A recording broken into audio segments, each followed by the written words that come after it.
ጂፋሬ ወቅታዊ ሀገራዊና ቀጠናዊ ጉዳዮች ይቀርቡበታል። ጂፋሬ ቲዩብ ከአፍሪካችን ብሎም ከዓለም አቀፍ ወቅታዊ መረጃዎች የሚቀርቡበት ጂፋሬ ቲዩብ ጥራታቸውን የጠበቁ መረጃዎች እንዲደርሷችሁ ቤተሰብ በመሆን ላይክ፣ ሼር፣ ሰብስክራይብ ያድርጉ። ጂፋሬ ቲዩብ። ሰላም ውድ ቤተሰቦቻችን እንደምን ቆይታችኋል? ከጂፋሬ ቲዩብ ለሰዓቱ ከሀገር ቤት ከአፍሪካና ከዓለም አቀፍ ያጠናቀርናቸውን ዜናዎቻችንን እናስደምጣችኋለሁ። አብራችሁን ቆዩ። የምርጫ ወቅት የሐሰተኛ መረጃ ስርጭትን ለመከላከል የሚያስችል ፕላትፎርም መዘጋጀቱ ተገለጸ። በቀጣዩ 7ኛ ዙር ሀገር አቀፍ ምርጫ ወቅት ሊከሰቱ የሚችሉ የሐሰተኛ መረጃዎችን ስርጭት ለመቆጣጠር የሚያስችል አይቬሪፋይ የተባለ የቴክኖሎጂ ፕላትፎርም ይፋ መደረጉን የመብቶችና የዲሞክራሲ እድገት ማዕከል ካርድ አስታውቋል። የማዕከሉ ዳይሬክተር ዶክተር ሞገስ ደምሴ ፕላትፎርሙ ከሰኞ ግንቦት 10 ቀን 2018 ዓ.ም ጀምሮ ተግባራዊ እንደሚደረግም ገልጸዋል። በዚህ የምርጫ ወቅት የሚተላለፉ ሐሰተኛ መረጃዎችን መከታተል፣ መተንተንና መከላከል እንደሚያስችልም ለሪፖርተር ጋዜጣ ተናግረዋል። በካርድና በተባበሩት መንግስታት ድርጅት የልማት ፕሮግራም UNDP በጋራ የሚተገበረው ይህ ፕላትፎርም ከምርጫ በተጨማሪ በሀገራዊ ምክክርና በሽግግር ስራዎች ላይ ተግባራዊ እንዲሆን ፍላጎት እንዳለውና እንደሚሰራበትም ዶክተር ሞገስ አስረድተዋል። ፕሮጀክቱን ለመተግበር 25 የመረጃ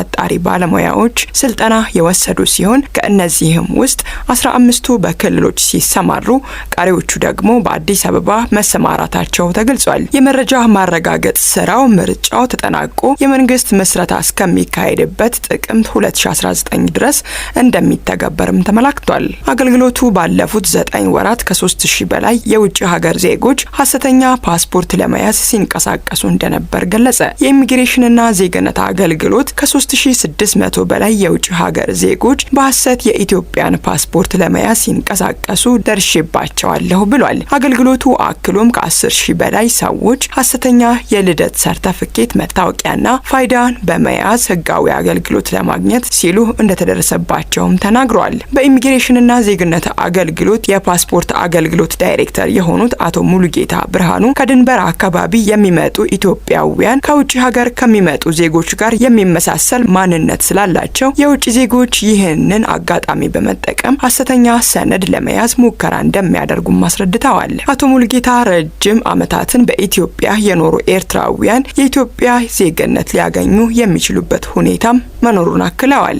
የኢሚግሬሽንና ዜግነት አገልግሎት የሚነሱበትን ቅሬታዎች ለመፍታት እየሰራ መሆኑን ያነሱት ኃላፊው ሰዎችም ለአገልግሎት ሲመጡ የሚያጋጥማቸውን እንግልት ለመቀነስ የሚጠቀምባቸውን ሰነድ ሁሉ አሟልተው እንዲመጡም አሳስቧል። የሊቢያ ጦር የሳህልን የሽብር ስጋት ለመመከት የድንበር ዝግጁነቱን ማጠናከሩን ገለጸ። የሊቢያ ብሔራዊ ጦር በሳህል ቀጠና የሽብርተኝነት ስጋት ማየሉን ተከትሎ የድንበር ውጊያ ዝግጁነቱን አጠናክሮ መውጣቱን አስታውቋል። የጦሩ ዋና ጸሐፊ ሃይሪ አልታማሚ በማሊ የተፈጸሙ የሽብር ጥቃቶችን ጠቅሰው የሳህልና ሰሃራ አካባቢ አለመረጋጋት ለሊቢያ ቀጥተኛ ስጋት እንደሚፈጥር ለስፑትኒክ አፍሪካ ገልጸዋል። ጦሩ በአካባቢው ወታደሮችን በማሰማራት ንቃቱን በመጨመርና የክትትል ስራዎችን በማጠናከር ምላሽ እየሰጠ ሲሆን ከጎረቤት የአፍሪካ ሀገራት ጋር በመቀናጀት ማንኛውንም ስጋት ለመመከት እየተዘጋጀ መሆኑን አስታውቋል። የሊቢያ የድንበር ደህንነት ለራሷ ብቻ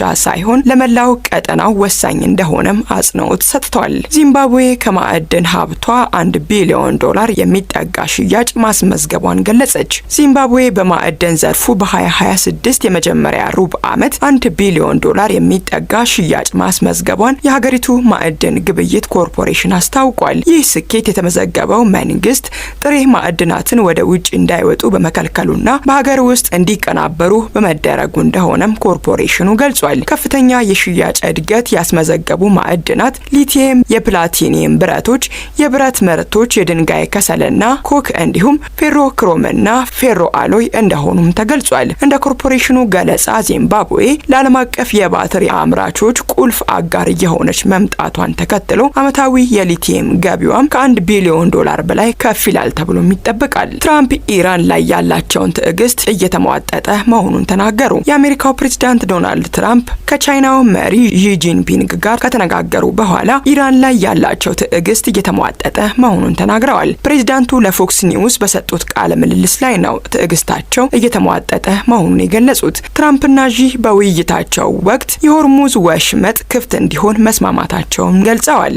ከዚህ በፊት ኢራን የኒኩለር ፕሮግራሟን ለማቋረጥና የበለጸገው ዩራኒየሟን ለማስረከብ ባለመስማማቷ በሁለቱ ሀገራት መካከል የተጀመረው ንግግር ተቋርጧል። አሜሪካ በቴሄራን ላይ የምትፈጽመውን ጥቃት ባለፈው ወር ያቋረጠችው ኢስላማባድ ካደራደረች በኋላ ሲሆን ወደ ኢራን ወደቦች የሚደረጉ የመርከብ እንቅስቃሴዎችን ግን ሙሉ በሙሉ አግዳለች። ትራምፕ ከፎክስ ኒውስ ጋር በነበራቸው ቃለ ምልልስም ከዚህ በላይ ትዕግስት አይኖረኝም ሲሉም አስጠንቅቀዋል። ኢራን ያከማቸችው የበለጸገ ዩራኒየም ከደህንነት አንጻር ያን ያህል አሳሳቢ እንደማይሆን ገልጸው ለህዝብ ግንኙነት ስራ ግን በአሜሪካ ቁጥጥር ስር መሆን እንዳለበትም ጠቅሰዋል። ውድ ቤተሰቦቻችን ከጂፋሬ ቲዩብ ለሰዓቱ ያጠናቀርናቸው ዜናዎቻችን እስካሁኖቹ ነበሩ። ትኩስና ወቅታዊ መረጃዎች እንዲደርሷችሁ ቤተሰብ በመሆን ላይክ፣ ሼር፣ ሰብስክራይብ ያድርጉ።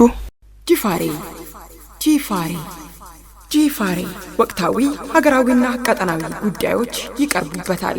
ጂፋሬ ቲዩብ ከአፍሪቃችን ብሎም ከዓለም አቀፍ ወቅታዊ መረጃዎች የሚቀርቡበት ጂፋሬ ቲዩብ ጥራታቸውን የጠበቁ መረጃዎች እንዲደርሷችሁ ቤተሰብ በመሆን ላይክ፣ ሼር፣ ሰብስክራይብ ያድርጉ። ጂፋሬ ቲዩብ